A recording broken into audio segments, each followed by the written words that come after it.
whole book. Yeah. I'm trying to get as much as I can before I hit the land. We made it to the end. No. All right. Mm-hmm. Oh, yeah. Before I hit the land. I'm on the wings of eagle. Uh, okay. Okay. Everything's good? Okay. All right. So, the book of Revelations, intro. This is going to be part 1 here. There's so much to go over in Revelation. So, I know a lot of us are good with Revelation, so this should be a breeze. Mm-hmm. Yeah, it'll be a breeze, I'm sure. All right. All right, so this is part 20, the book of Revelations. We will be using the book of Daniel to compare the beasts in both books. We will briefly talk about the woman in the scriptures. We will also be comparing the understanding on the fourth beast. Okay, so we're just gathering data today. All we're doing is just getting some information. That means it's going to be max participation from everybody, right? Now, the fourth beast question, who is it that you guys did research? Fourth beast in Daniel and Revelation, who is it? Okay, Rome. Rome. Okay, Rome, right? Okay, has anyone done the research on this? Rome? Okay, so we're going to go over that today and see how it all works out. Rules. Please keep your mic muted except when asking or answering a question. Use the mic to speak. There is a feature in the room where you can raise your hand if you have a question. All questions must be on the topic. You have 60 seconds to ask or answer a question. If you pass your 60-second window, your mic will be muted for you. And I will stress, you can still keep talking. We won't hear you, but you can still keep going, and then we'll talk about it at the end. Now, these rules are due to time and recordings of the lessons. These are live teaching, so we must give the Moreh enough time to speak and complete the lesson. All right, so Revelations, right? The book of Revelations. What does Revelation mean? We have it in a noun form. Apocalypsis indicates the uncovering of something hidden, right? Romans 16:25, Ephesians 3:3. In Revelations 1:1 through 2, Elohim's revelation is synonymous with the word, right? So we're going to see how his word starts to reveal certain things that starts to happen even on this earth. It recalls that Yahuah Elohim does nothing without revealing apocalypse, his instructions to his servants, the prophets. You see that in Amos 3:7. LXX is simply stating it's the Septuagint. There is a la in which is the Aramaic way of saying the word for Elohim, if you will, in heaven, who reveals apocalypton or mysteries, and the things must take place. You can see that in Daniel 2:27 through 28. All right. So Daniel's the beast, right? So the beast represents power of a nation or nations. All right, so Daniel 7:17 says this: these four great beasts are four things, or four kings of four kingdoms who shall arise out of the earth. So we have the lion, and it's said to be Babylon. Everyone agrees that they've seen Babylon, right? Bear, Daniel 7:5 is said to be Medo-Persians. Leopard, the Greeks. And it says for the fourth beast, that's my question mark we're going to talk about. Daniel 7:7 says this beast will have the anti-Mashiach in it. Okay, so Daniel 7:7, just for those that want to know where we are going to get started with, it says, after this I saw in the night visions, and behold, a fourth beast, dreadful and terrible and exceedingly strong. It had great iron teeth. It devours and breaks people and nations into pieces, and stamped with or trampled what was left with its feet. It was different from all the beasts that were before it, and it had 10 horns. Okay, so these beasts, this particular beast, this fourth beast, is diverse from all the beasts that were before it, and it had many horns, or 10 horns that we'll see so far, right? So we will have to compare these beasts with Revelation chapter 12, 13, and 17. Chapter 13 is where we're going to actually start this off, all right? So everyone's agreement that for the lion, the bear, the leopard, and the fourth beast, which we'll talk about in a minute, are these places, right? The lion, if you look up some archaeology findings, you'll find that this lion here, for example, is on what walls? Has anyone ever seen this before? First, maybe archaeology says that this lion here is of the Babylonian time period, right? All right, so we'll see more of this in the future. Okay, let me get rid of this. All right, so the fourth beast is described as having 10 horns. In Hebrew, the word for horn has a metaphorical meaning that represents authority or a nation. So this beast will somehow encompass 10 kings or 10 nations or 10 regions on the earth and the authority that comes with each of them. In Revelation 13, we encounter another beast that had 10 horns as well, which we will read. The first three kingdoms were violent and evil, right? Remember, the four beasts or the four kings were violent and evil, but still took pride in showing some kindness to those they conquered. Y'all familiar with the kindness the Babylonians gave and the Mede-Persians? Everyone's familiar with what they did? Okay. It was their custom to always take the best, the wealthiest, the wisest men into their fold. Cyrus of the Medo-Persians took pride in helping reestablish the faith of those who had been conquered. Everyone remember this story in Ezra and Nehemiah? Okay, great. In contrast, Rome, since we're saying the fourth beast right now is Rome, right? All right, was said to be ruthless.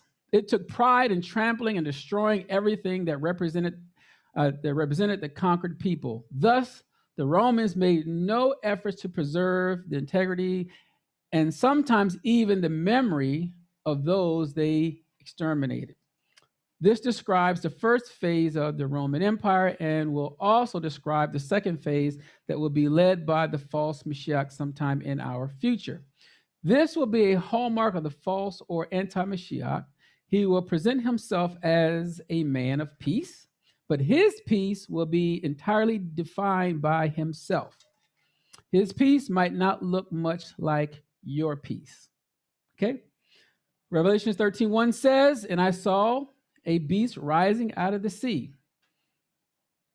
with 10 horns," right? You read in Daniel. Now we're in Revelations. 10 horns, 7 heads, with 10 diadems or 10 crowns on its horns, and blasphemous name on its heads. Verse 2 says, "And the beast that I saw was like a leopard. Its feet were like a bear's, and its mouth was like a lion's, and a lion's mouth. And to it the dragon gave his power and his throne and great authority." So the same beast that was in Daniel, you see the same beast in Revelations. Is everyone good? What's the difference between the two beasts? I mean, they got the same names, but did y'all see the difference? Any difference between Daniel and Revelation so far? All right. Go ahead. All right. So it says someone. Okay, who's that? Okay, Eris. All right.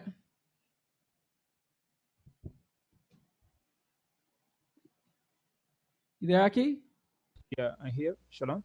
Okay, shalom. Shalom to everybody. The Heavenly Father bless you. The third beast appeared to be Juan, and the beast of Revelation is appeared to be that all these like fusion. I don't know how to say in English, like a mix of all this. Okay, good. Okay, good. Exactly. So if you look at the beasts in Daniel, they're showing you these individual beasts. When you come to Revelation, it says it's like a leopard, and it has a mixture of all of them together as one. That's going to be very important when we go talk about this in the future. Okay. All right. So the comparison for Revelations chapter 11, 13, and Daniel 7. Revelation 13, 7 says, also it was allowed to make war on the saints and to conquer them. And authority was given it over every tribe and people and language and nation. Daniel 7:21 says, and I beheld, and the same horn made war with the saints and prevailed against them. Both of them, you see, they're going to be, he's allowing them to be conquered or prevailed over, right?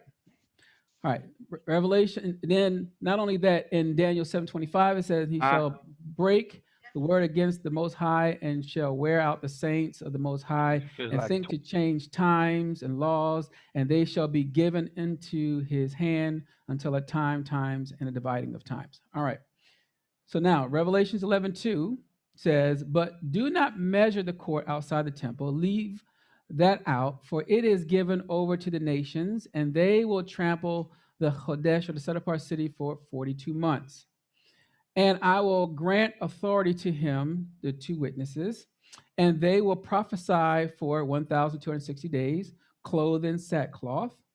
These are the two olive trees and the two candlesticks, or the menorahs, standing before Yahuah of the earth.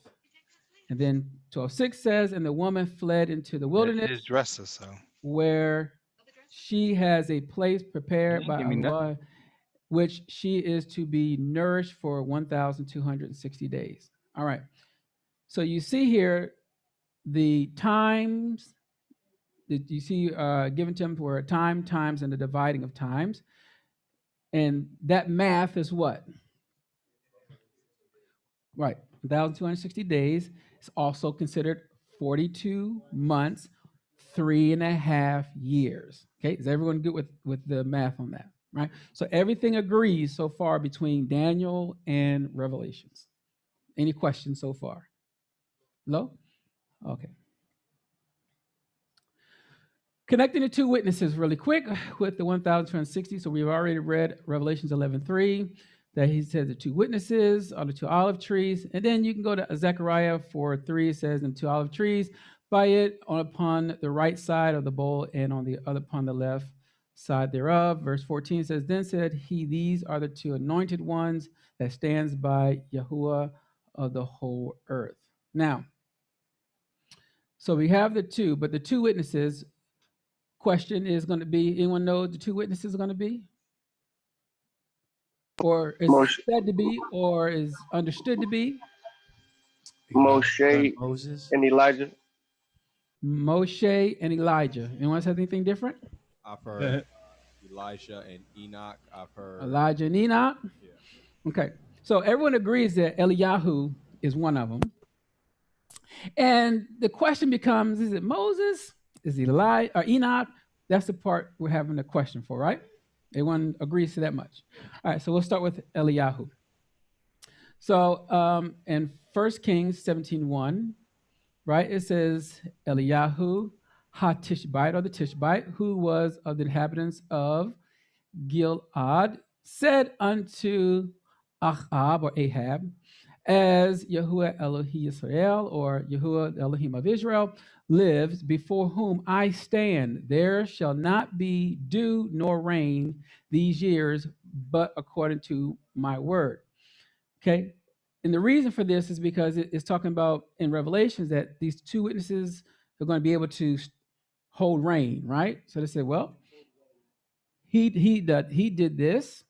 Okay, 18:1 says, and it came to pass after many days that the word of Yahuah came to Eliyahu in the 3rd year, saying, go show yourself unto Ahab, or Ahab, and I will send rain upon the earth.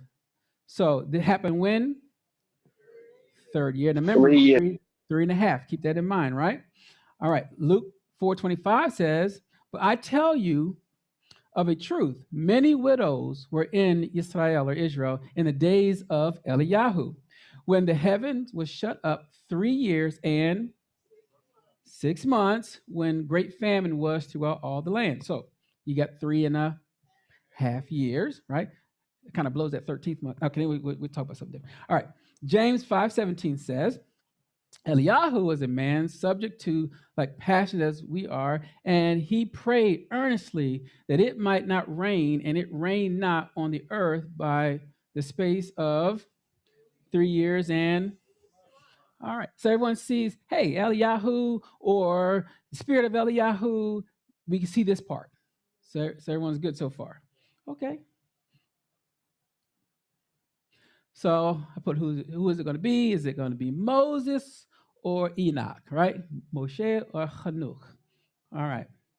So based off of Revelations 11:6, right? So we know Eliyahu, but this other person says, these have power to shut heaven, that it rain not in the days of their prophecy, and have power over waters to turn them to blood, and to smite the earth with all plagues as often as they will. So they say, okay, so we saw the part where Eliyahu did the rain part, and this other one is dealing with water to blood, is during the time of Moses, and plagues, time of Moses, right? Everyone's good? All right.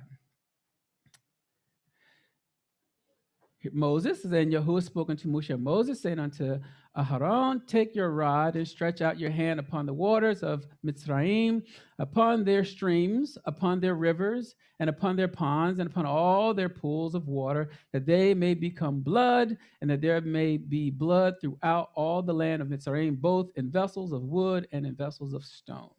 Okay, so hey, it looks like it favors it, right? All right. All right, everyone heard of Elijah, the apocalypse of Elijah, right? Or Eliyahu, 2nd century CE, where it says, then when Eliyahu and Hanuk, or Enoch, hear that the shameless one has revealed himself in the Chodesh place, they will come down and fight with him, saying, are you indeed not ashamed when you attach yourself to the saints because you are always estranged? You have been hostile to those who belong to heaven. You have acted against those belonging to the earth. You have been hostile to the thrones. You have acted against the Melachim. You are always a stranger. You have fallen from heaven like the morning star. You were changed, and your tribe became dark for you. But you are not ashamed when you stand firmly against Yahuah. You are a devil. All right, so they say here, I think it's Enoch, right? It says Enoch is the one coming down. All right, so of course, this writing is in 2nd century CE. So the question then becomes, would Moshe, if it's Moses, would Moshe die again? I mean, he's going to raise Moses up to die? Could this be like the spirit of Moshe, like the spirit of Eliyahu? Or 2 men were said to have not tasted death. Would this be their time? Okay. Someone had a question. Eris, okay. How we can, I have my personal opinion in this subject, and I haven't studied deeply in yet, but how can we put together when the scripture said that it's right that all men died one time, and after that can the judgment, taking in consideration this? Shalom. Right. Right. So the question is simply, if those that do believe it's Moses, then are you stating that Moses, because the witnesses will die, right? So if you say it's Moses, then are you saying Moses is going to die again? Or is it maybe an understanding like Eliyahu, the spirit of Eliyahu that came on Yehukanan the immerser? Could this be like the same principle for a future Moses to come that's going to restore to do the things that Moses have done? Or is it just Enoch and Eliyahu that was understood to be not have tasted death, and that this is their time that they're going to taste the death and then resurrect? That's the question. Okay? Great. Now, if you're asking me, I'm going to share with you guys. I don't have an answer. I'm just only sharing you what is happening, right? No one can say exactly who it is, but you can share where these thoughts are coming from. That's why I said we're just gathering data right now, right? All right, good. Any questions? All right. There's a hand. Eris, you had another question? Sorry, hello. Uh, Ken? my understanding about this subject is this is my personal opinion, that I want to share right now. Mm-hmm. It's not gonna be literal Elijah of Moshe, but it's gonna be the same ruach that the Father put in those men. He's going to put that in different person probably, in the Mm-hmm. same way that the John the Baptist was Elijah at that time. It's not what that he was Elijah literally, but the ruach who dwelt in Elijah, he's going to dwell also in John the Baptist. He's going to dwell again in another person, and the reason of that is because when the coming of Mashiach is gonna be near, the Elijah need to be presented in order to prepare the road that has been established in the last book of the Tanakh. Mm-hmm. Yeah. That's what I say. No one knows, but everyone has a theory. That's why I put all of them up there. Either the spirit of it, or it is, or it could be something else. But however they view this, the only one that really knows that is going to be Yahuah. He's the only one that's going to know. Okay. Uh huh. You said you need a mic? I didn't hear you. Thought the voice was loud enough. So when they do stop the elements like the rain and so forth, Uh-huh. is it going to be stopped over a specific region, or is that going to be felt impacted or worldwide? Who knows? Because they're the one that's stopping it for whatever their reason is for. So they had just been given power to stop it. Okay. All right. So now back to the beast. So 13:2, as it says, as we just read earlier, and the beast that I saw was like a leopard, and its feet were like bears, and its mouth was like a lion's mouth, and the dragon gave his power and his throne and great authority. So remember now, this is the parallel of the beasts mentioned in Daniel. These beasts are going to make changes. Okay, so here in Revelations, it is the dragon who will give them power. What is the desired effect of the dragon? So, of course, we know in Revelations 12, starting at verse 7, says, Now war arose in Shamayim, or in heaven. Michael and his Malachims, or his messengers, commonly called angels, fighting against the dragon. And the dragon and his Malachims fought back. But he was defeated, and there was no longer any place for them in heaven. And the great dragon was thrown down, the ancient serpent who is called the devil and Shaitan, or Satan, the deceiver of the whole world. He was thrown down to the earth, and his Melachim were thrown down with him. And I heard a loud voice in Shamayim, or heaven, saying, Now the salvation and the power and the kingdom of our Yahuah and the authority of his Mashiach has come. For the accuser of our brothers has been thrown down, who accuses them day and night before our Yahuah. Then jump down to verse 17. It says, Then the dragon became furious with the woman. So that's what I said. We're briefly going to just talk about the woman and then we'll get back into it later on in the future, and went off to make war on the rest of her offspring, on those who keep the commandments of Yahuah and hold to the witness of Yahusha.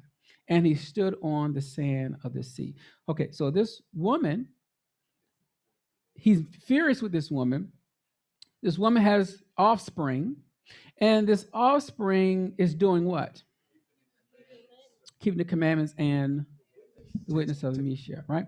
All right, so you know the history, how back in the time of the Mashiach's day, where they really wanted either, I just want to keep the laws for those that want to be, let's say, Torah observant only, and slash the prophets and things like that. And then I had those that want to keep those, but also believe in the Mashiach. As time went, this what they call church age comes up. And they want to now divide.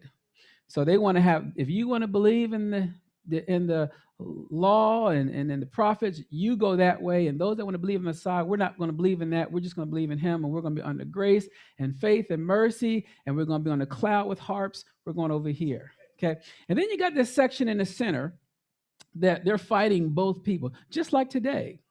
You're doing the same thing. You got those that, they don't call themselves non-messianic, so I don't want to give that terminology to them. But you got those that don't believe that he's the Mashiach, but they do believe there's a Mashiach to come, right?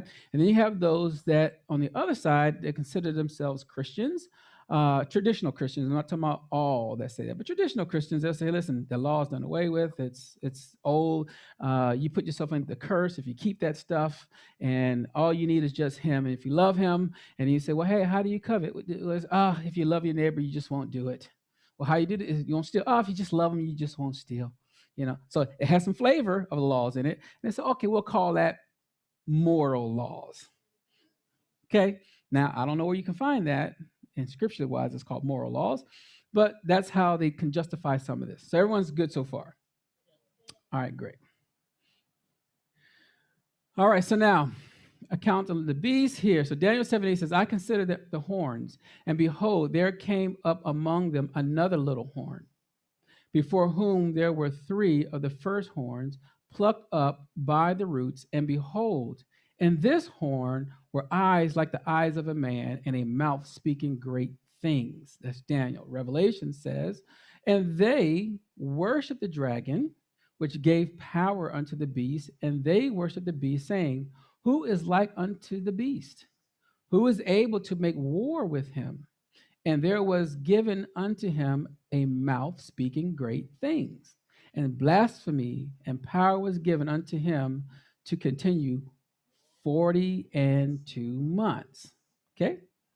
Verse 11, and I beheld another beast coming up out of the earth, and he had 2 horns like a lamb, and he spoke as a dragon.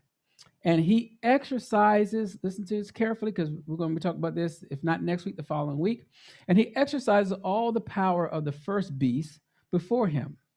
And now, question, all the powers of the first beast before him. What was the first beast? Babylon. Lion, which is Babel or Babylon, right? So it's strange how this also Babylon's fallen. You're going to see all this come together later on. But I just want you to see that this power, you're going to have to recognize that first beast. And then when we talk about the horns, the 7 horns we'll talk about later on, we're going to talk about who they are, okay? So just keep that in mind. Not today, though. All right. So it says, and it causes the earth and them which dwell therein to worship the first beast, whose deadly wounds was healed. What do you mean deadly wounds was healed? Right? So that means this beast's wounds are going to be healed. Keep that in mind. I wonder how do you heal that? Pray, Father, come heal this first beast? No? Okay, all right, we'll see.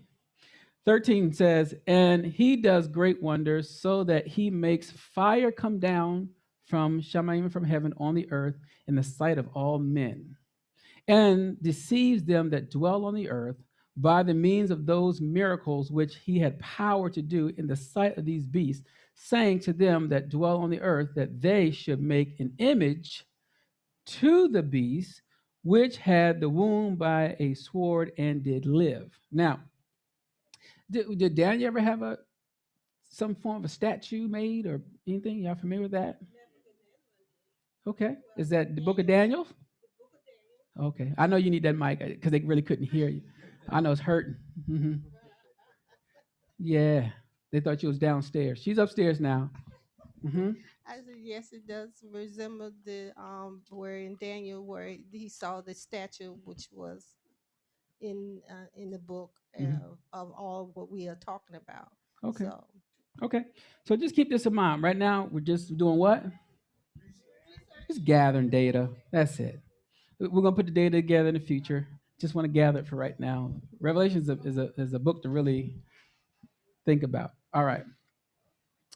All right, so who is the fourth beast? Traditionally, interpretation, you got Babylon, Persia, Greece, Rome, but you might forget about Islam. Some says Romans, some say Islam, right? So we'll talk about Islam next week. Today we'll talk about Rome. So you see the pictures. The one at the top there is the one in Daniel. Then you go to your right, you'll see the beast from Daniel 7. So notice that Daniel 2 is that image, and that image equals Daniel 7, those beasts. And then from there in Revelations, they're all starting to come together because we'll start to see this one riding on the beast, which I'll talk about, in the future. But I want you to see that they start to come together. They get stronger. And the one that's given the power is the dragon. Okay, so just everyone's good so far. Now, this down here at the bottom, this is the Babylonian lion that has wings. Remember, it says this lion had wings, just like, and that's why they say if you see a lot of their stuff, you see all their lions pretty much had wings at their time. All right, so everyone's good with this, right? So that's why I put Babylon, you get your dates, Medo-Persia, you got your dates, Greece, and then this one here left blank. Just want to see, is there a possibility that could it also be Islam? All right, so we'll keep going. All right, so how did the fourth beast become linked to Rome? How'd you guys come up with Rome?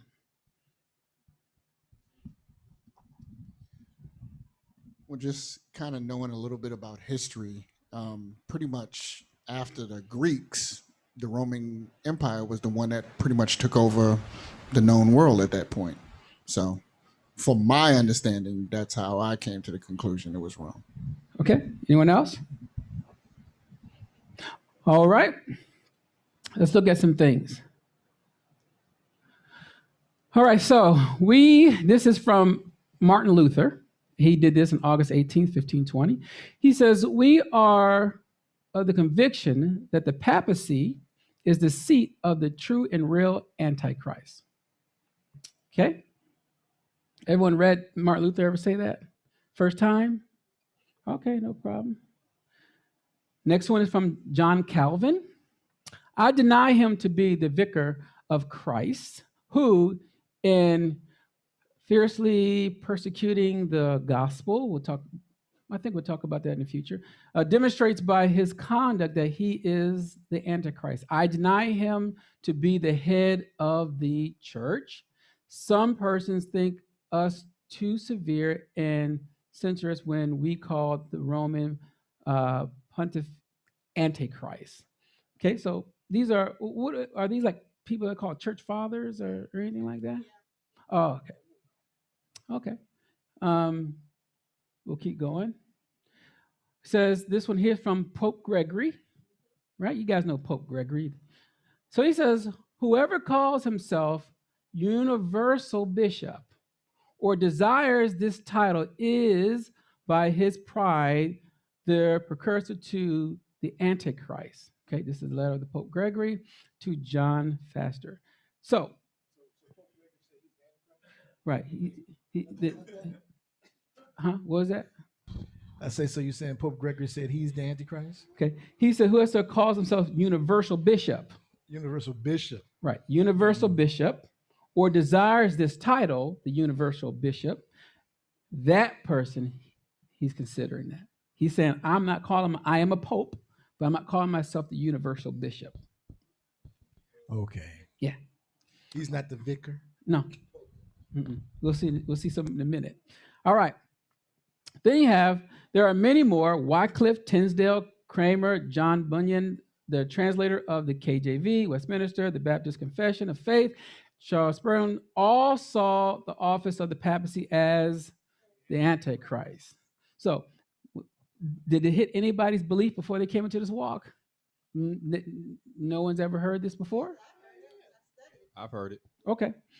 All right. So, but why did they believe these things concerning the papacy of the Catholic Church, and why did they want to remove themselves from what they call the mother church?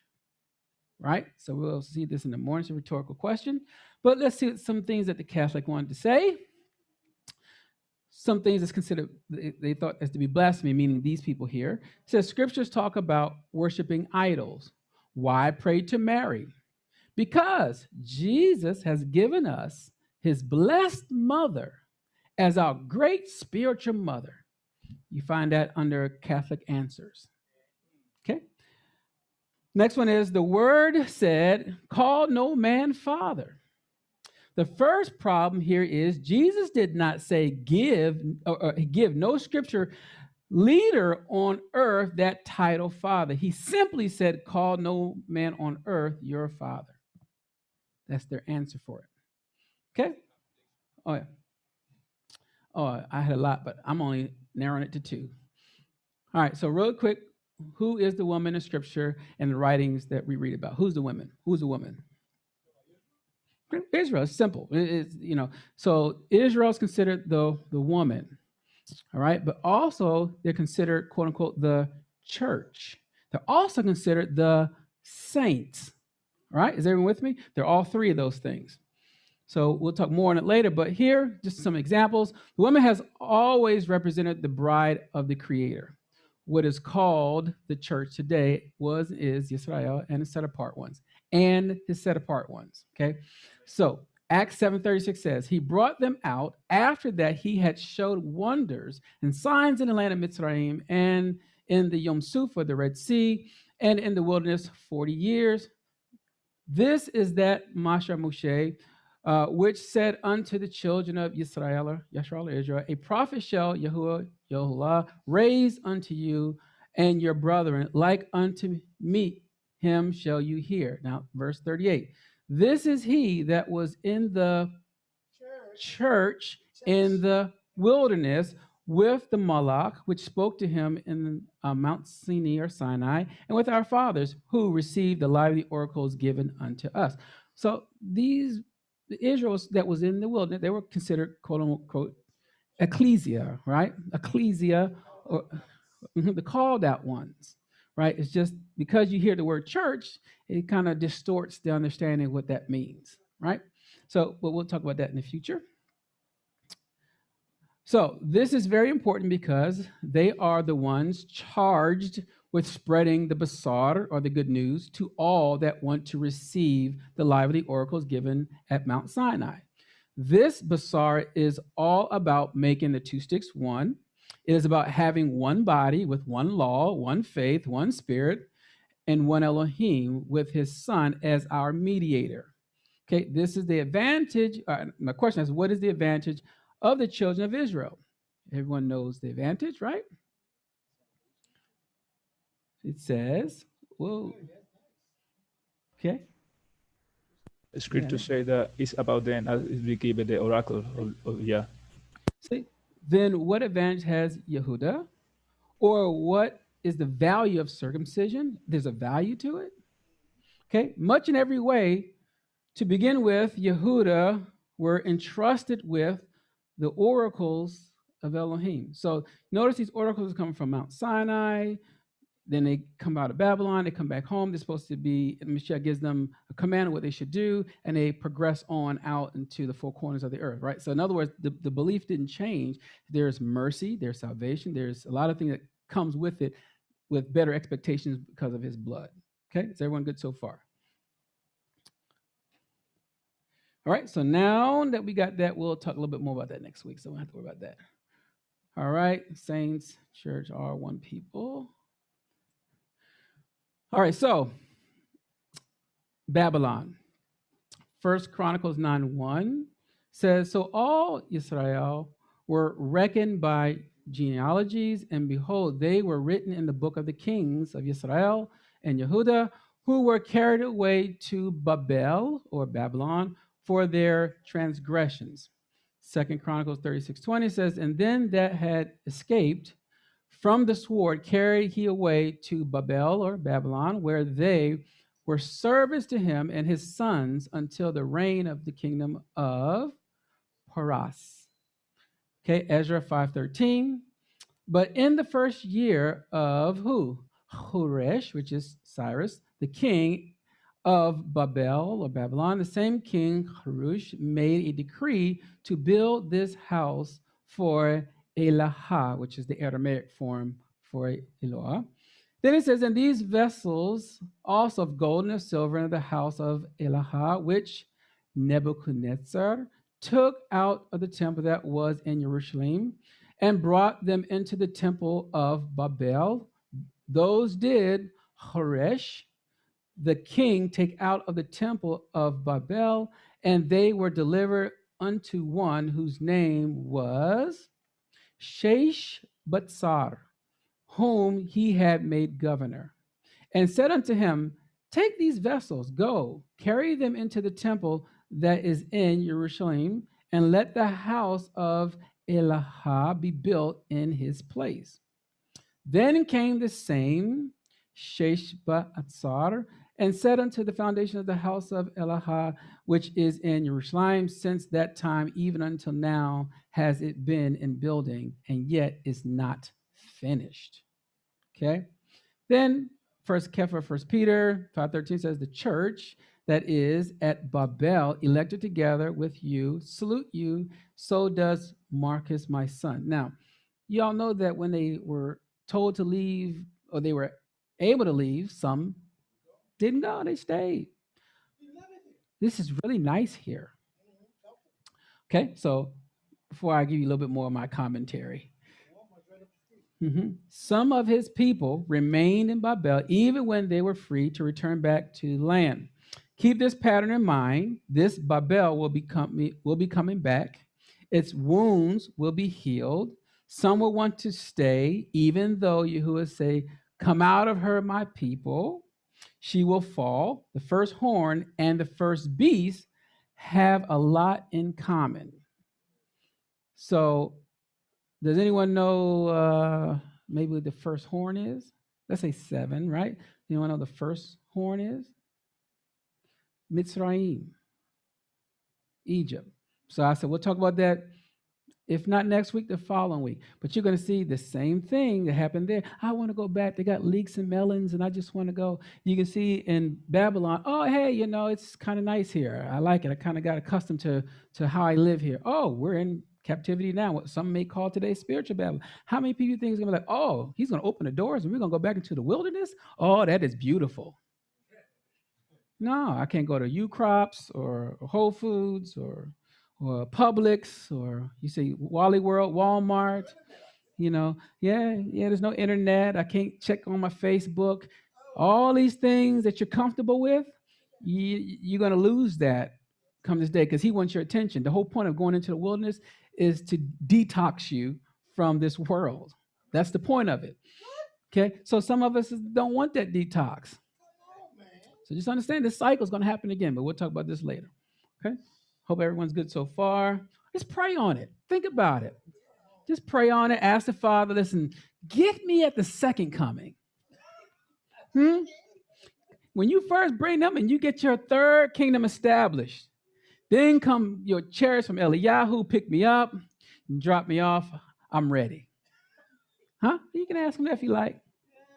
All right. I don't know how that's going to go down for you. All right. So Revelations 14:6 says, and I saw another malach, or messenger, fly in the midst of heaven, having the everlasting basar, the good news, to preach unto them that dwell on the earth, and to every nation and kindred and tongue and people. Is that every nation and every kindred and every tongue and every people? Is that sure? Just 12 tribes? Okay. Just want to make sure. And then he says, now mind you, same thing, you're talking about Isaiah, right? Okay, well, I'll be determined if I don't want to do that. Verse 7, saying with a loud voice, fear Yahuah and give chabod, or esteem, to him, for the hour of his judgment is come, and worship him that made heaven and the earth and the seas and the fountains of water. And there followed another malach, saying, Babel is fallen, that great city, because she made all nations drink of the wine of the wrath of her fornication. And you can read that in Yirmiyahu 50 and 51, verse 8, right? About Babylon fallen.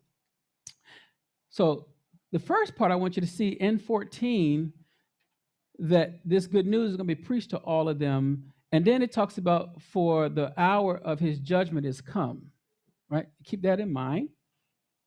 Now, let's look at verse 1 and 4. He says, and look, and lo, a lamb stood on Mount Zion, and with him 144,000, having his father's name written in their foreheads. Okay? Keep that one in mind. Then he says, and these are they which were not defiled with woman. What woman? Babylon. With Babylon? With the whore? That woman? Does anyone have anything different? Okay, we really need to talk. All right. For they are virgins. Oh, let me go back. Okay, so it says with them 144,000. Huh? Oh. All right. So these are they which were not defiled with woman, for they are virgins. These are they which follow the Lamb, wherever he goes. These were redeemed from among men, being first fruit, right? Remember, we talked about first fruit last week, and we really talked about it the other week. What does first fruit mean, right? So first fruit is a part of a whole. If I give a first fruit, you ask the Father, bless the rest. You're trying to be the first fruit. I'm praying. Everyone's trying to be the first fruit. But that doesn't mean that the remaining of them after is not going to be blessed neither. All right. So now, until Lord at the Lamb. Now, the other part I want you to see here, it says, so as far as, the defilement. All right, so they were not defiled with woman, right? So it can occur throughout context with something, dealing with something that's unclean, or through sinful actions such as lies, adultery, theft, idolatry, murder, and iniquity. You can find those in Isaiah 59:3 and Isaiah 65, verse 4, for those that want to look it up. So when you talk about this virgin, he's talking about a specific mindset, right? That you guys didn't defile yourself. We didn't defile ourselves with the things of the woman. And it's not talking about, I got a debit card with a chip. I'm defiled now. That's not what it's talking about. Okay. Oh, now I'm not going to tell you about no chip stuff you put in your arm, and I'm not going to go there until we talk about that in the future. But for right now think about this judgment. Revelation 3:10 says, because you have kept the word of my patience, I will also keep you from the hour of temptation or trial, right? Which shall come upon all the world to try them that dwell upon the earth. What do you get out of this?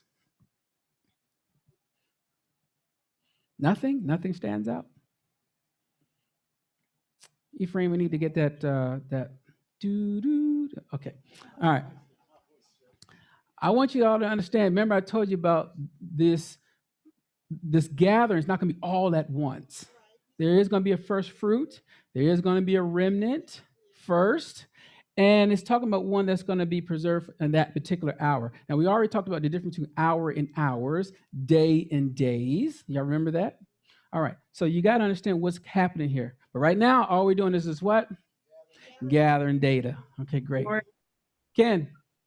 Just a question as far as I will keep you from that hour. Would that be when it says that they will be able to, if they could, they would deceive the very elect? No. Be a different time. Different? Okay. Thank you. Okay. But we'll see as we go. No worries. All right. We're almost done now. So, and there came one of the 7 Malachims, which had the 7 vials, and talked with me, saying unto me, come here, and I will show unto you the judgment of the great whore that sits upon many waters. What many waters is a representation of what? Nation. Many nations. Okay. With whom the kings of the earth have committed fornication, and inhabitants of the earth have been made drunk with the wine of her fornication. So he carried me away in the spirit into the wilderness, and I saw a woman sitting upon a scarlet-colored beast, full of names of blasphemy, having 7 heads and 10 horns. We'll talk about those 7 heads next week.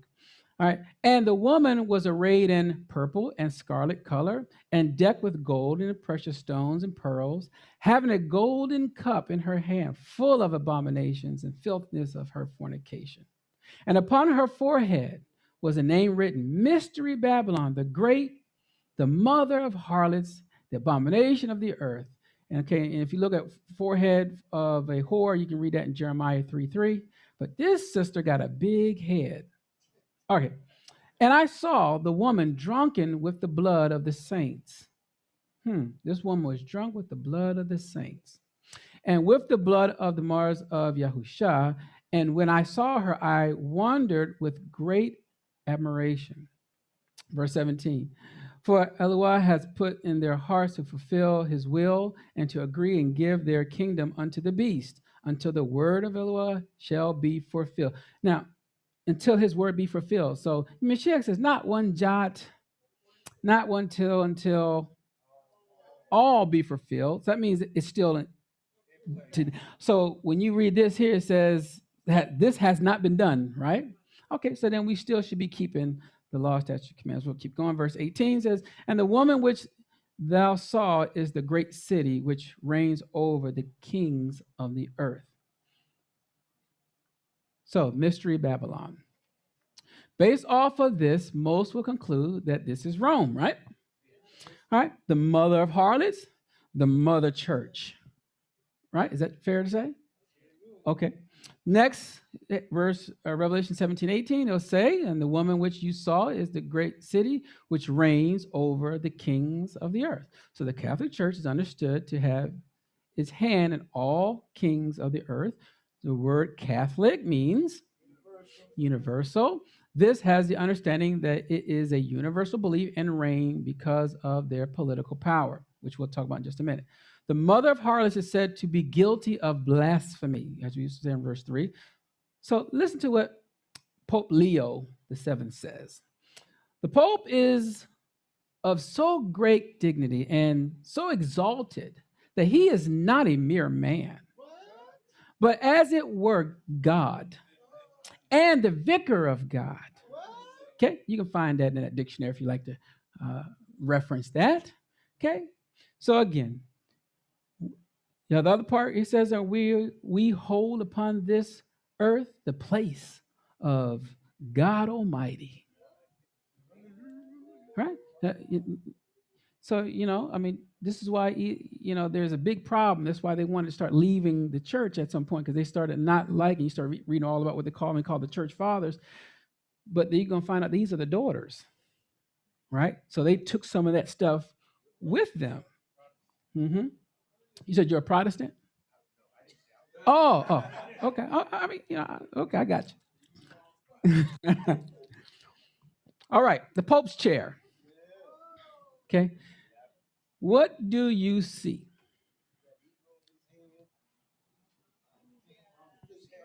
Anyone?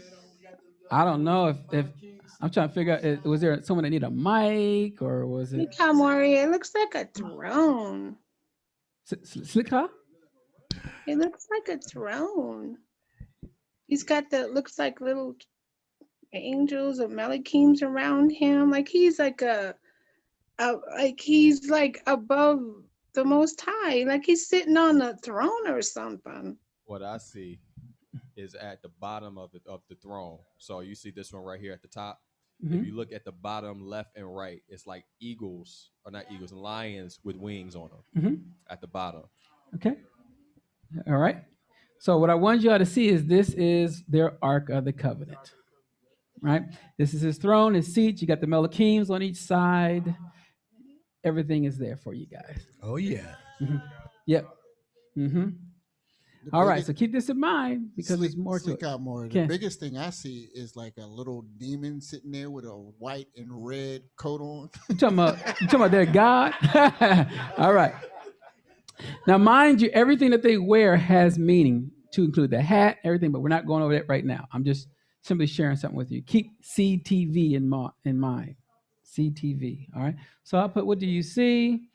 Of course, I said they believe that they sit as Elohim. The throne is likened to the ark and the mercy seat. All right. She wears purple and scarlet. Okay. So you see the purple, you see the scarlet. Remember, decked with gold and precious stones, right? Having the golden cup. You notice they have that golden cup in their hand, right? So Revelation 17:4 says, and the woman was arrayed in purple and scarlet and decked with gold and precious stones. We'll talk about the precious stones in the next slide. Pearls, having a golden cup in her hand, full of abominations, filthiness of her fornication. All right. So this is their plaque, right?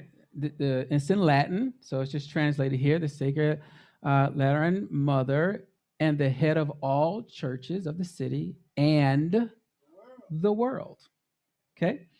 She has many daughters, all those that came out from her, okay, they keep some of those teachings. If you've been in there, most, according to the polls now, most respected leader in the world today is the Pope. Mm-hmm. And the picture on the other side is he's now gaining ground with Islam, right? So he's gaining ground. He's gathering the people together. All right. All right, this is a coin, a Roman coin showing Roma seated on 7 hills. This was a coin made in 71 CE. Okay, anyone's familiar with that? So Rome is said to sit on 7 hills, a commonly called 7 mountains, right? Revelation 17:9 says, and here is the mind which has wisdom. The 7 heads are 7 mountains or hills, okay, on which the woman sits. Is the Catholic Church just a religious power? Now, before we answer that, Iris, you had a question? I just want to add something to what you said before. There is a symphony that was written by the. Okay. Yeah, get closer to your mic, or. Can you hear me now? Can. Okay. There is a opera song, a song very famous in the classic music, that the name is From the New World. And there was a presentation years ago when the Pope arrived in this presentation, and he was seated like a huge king when the song New World was presenting in everybody. So I'm going to leave the link in the chat if everybody going to see that. Okay, toda. All right. Question is the Catholic Church just a religious power? You're saying it's more than a religious power. Okay. No, it is an independent state, the smallest country in the world. Okay. They do have an army called the Swiss Guard. This is their shield or their flag, and this is what they look like. Now, you may say they look like clowns, but okay. Don't come near them. All right. Some other things that they have. They have their own post office, railroad company, their own currency, their own TV and newspaper, their own press. They have ambassadors throughout. Okay?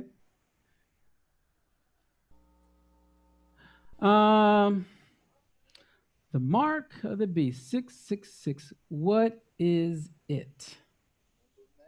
Anyone?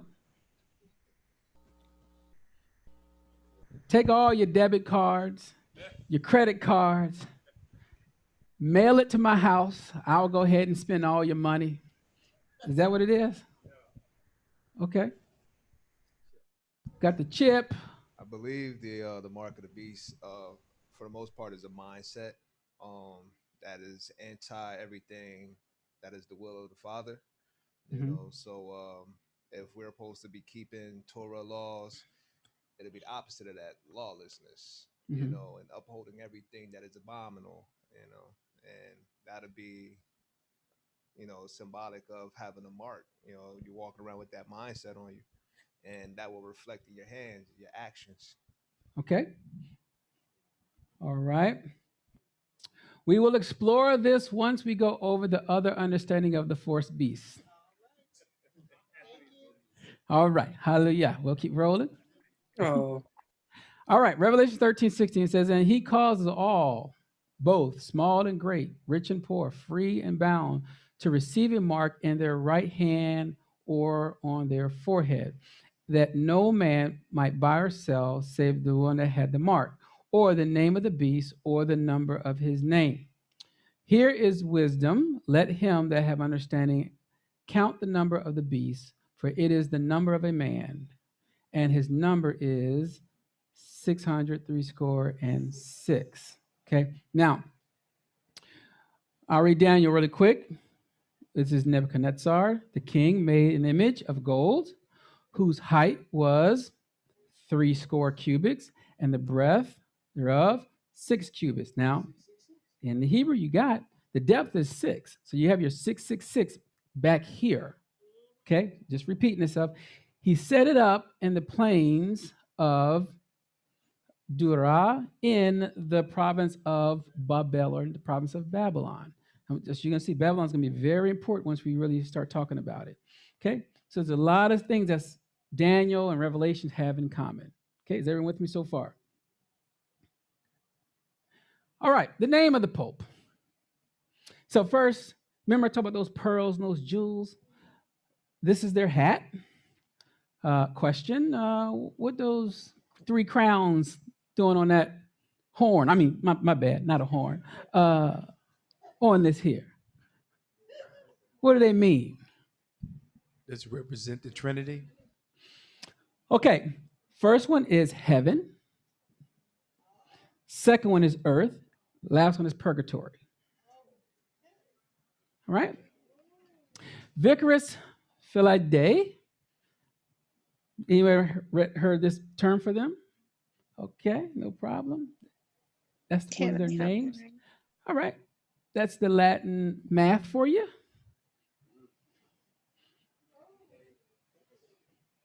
All right. Everyone's good so far? All right. So this is letting you know that they're telling you this is another name for them that's in charge of the light bearing over everything, right? So the Pope is not simply representative of Jesus Christ. On the contrary, he is Jesus Christ himself under the veil of the flesh. Pope Pius V. Huh? This is Yahuah in the spirit. That's what he's trying to say. Hey, listen, we got the same understanding. All right, is everyone good so far, right? Well, yeah, but huh? You said he needed a mic or something? Oh, he was just thinking out loud. Exactly. I do that a lot. All right. The fourth beast. There is much more that I can point out concerning Rome. The question becomes, if all this points to Rome, and it seems like an open and shut case, why the need to explore another nation?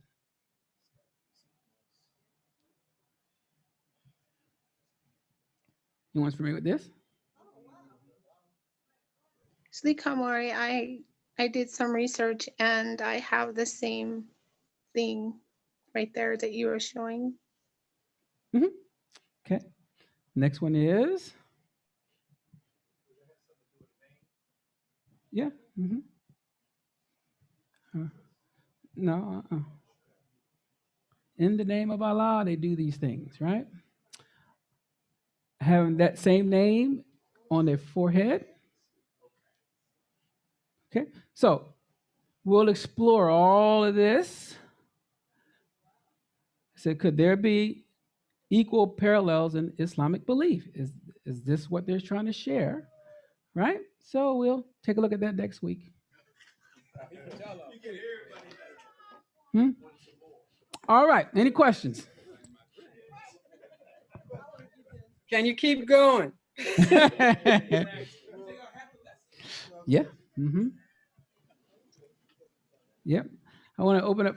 Revelations has a lot of different parts, and I just want us to be clear that there. After we do this, then we can go more into Babylon. We're going to go into a lot more what's happening in Revelation. Do a little bit more comparing. Then we got to go into some of the language in the Hebrew and the Greek, and we'll see what's happening. See if we're seeing some of those things happening now, right? And then how that relationship works.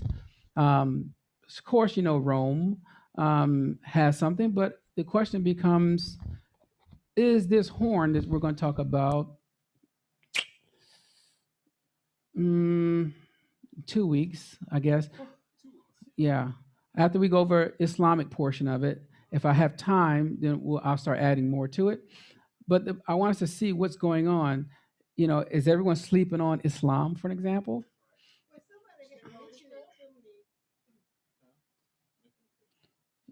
Mm-hmm. A lady that I know, she had mentioned about Islam, and because she has a friend over in Israel that lives over there, and she said, "Yes, we getting Israelite." That's what she said.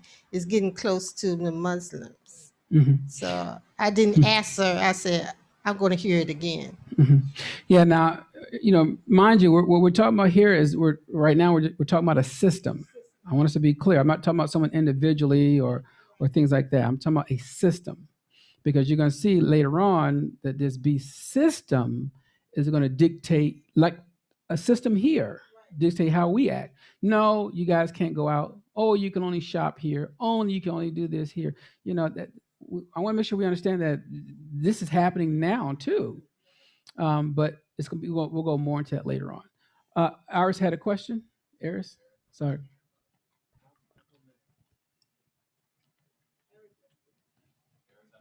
You got three And and three. oh, okay. Eris, Malakim, Naamana. Shalom, shalom. Okay. Can you hear me? Can you hear me? Hola, hola. Hola a todos, ¿me escuchan? Yeah. Hola. Okay, can you hear me?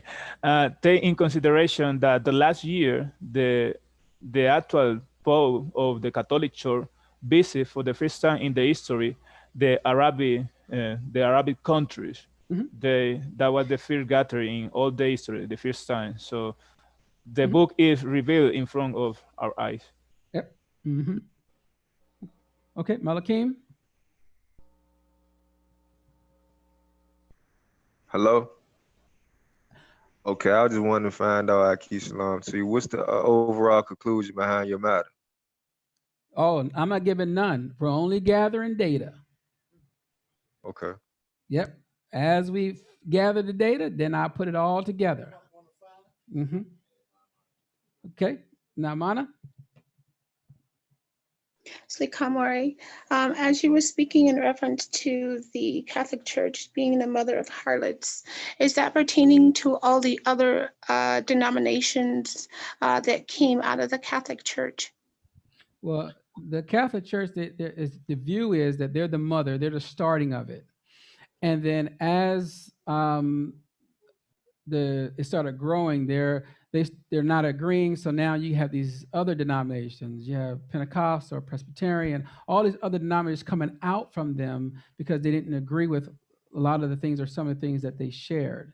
So the mother of it is talking about, if you believe in it's the Catholic Church, they're the mother church, and from there birth a bunch of daughters, if you will, or a bunch of other beliefs or denominations.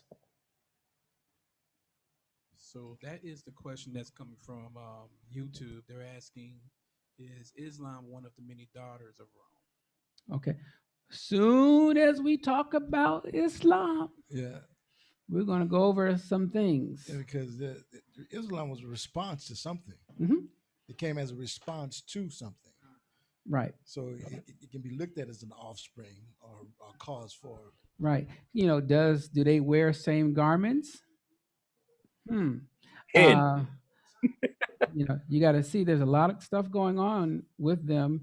Does the scripture talk about their brother always being in your face? How does that work? So that's what I said. We haven't really went over Islam yet. So I'm not going to do Islam until we do it next week. And then I'll be ready for those questions. I do have a question. Just kind of like, I don't know if you want to get to it, but it talks about him allowing this beast to conquer the saints, to wear them out. Is that's for a specific purpose of trying their patience? Right. They're going to see that the whole point of allowing that is so, number one, are you willing to have your Job moment? Are you willing to endure through this for the love of our Creator, our Father? He's going to allow certain things to happen because, number two, it's also going to create this Jacob's trouble, right? Which everyone's crying out and waiting for him to come home and all this other stuff. So there's multiple reasons for it, but for simply sure, it's a trial, it's a temptation.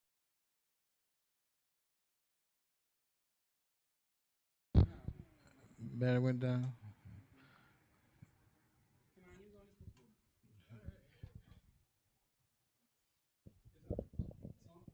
Okay. It's on? Man, this is low. Okay.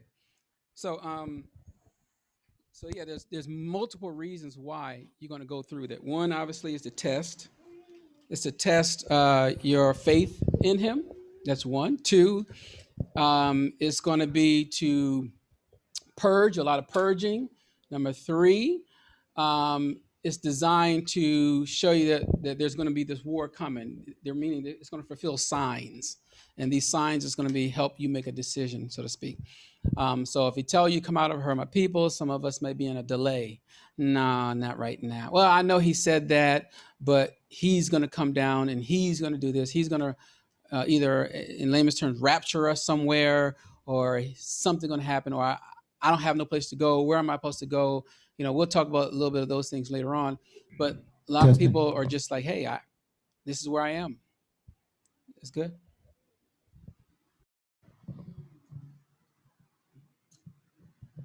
Okay, any other questions? Who? Sleek out more. Okay, Xavier, you had a question? Yeah, can you hear me?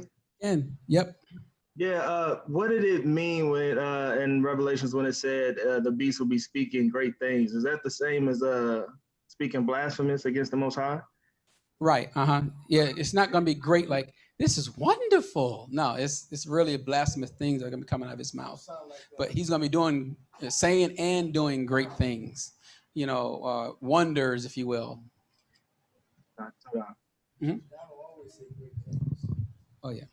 Okay. Anyone else? So, Moreh, are you trying to tell me that Just none reading. of these beasts are Obama or Trump or any of these things that they say? Well, so the thought obviously is there are men that are going to be in place of a system. That's what I'm saying is, when people, I can, Obama, and I can write his name and it means this, and I can do this for Trump and this. But my point is, you're looking at it wrong. Look at the system. And in the system, they're going to create those that are going to do its will. Something has to give them power. Who gave, for example, Obama power, or Trump, or anyone? Who gave them that power? The people. So that's what I'm saying is you'll see it's a system. Yeah, when you said that, I wrote down, the thing that came to me is what does this system looks like, and what it's going to look like for, as we look at it. We're looking at for total degradation, abomination, total rejection of the Most High. We live in a system like that already, right? And what is the thing that everybody's crying about? Equality. So they're trying to get to that liberty and justice for all, and that's a system within itself. So with that, I can push whatever agenda I want. Now, the big agenda right now on the table is I can love who I want to love. I can be who I want to be. And you are discriminating against me. And the system says, yeah, we can't do that. We got to let them do what they want to do. So this system is steady building. Yeah, the system, what's going to be unique about it is it's the one that is going to be determined how your money, how you live, what you do. Their justice system is incorporated into it. This system is huge. And at some point, when all this stuff, as it starts to turn, who do they look for help? Think about it now. I want a stimulus check. I'm looking. They go straight back to the government. So at some point, if the government has all control, it's a system that now dictates, before you go into that store, you better have a mask. Right? Now the system says that. So when you go in there and the employees is like, you can't come in here. I'm sorry, you don't have a mask. Right? Because the system said so. Can't even catch an Uber without a mask. Over your nose. Well, if you go to Godar's Uber, you should be fine. Okay. All right. Anyone else? All right. Well, okay. All right. Well, we'll close, and then we got good time to get prepared for the Hebrew class. And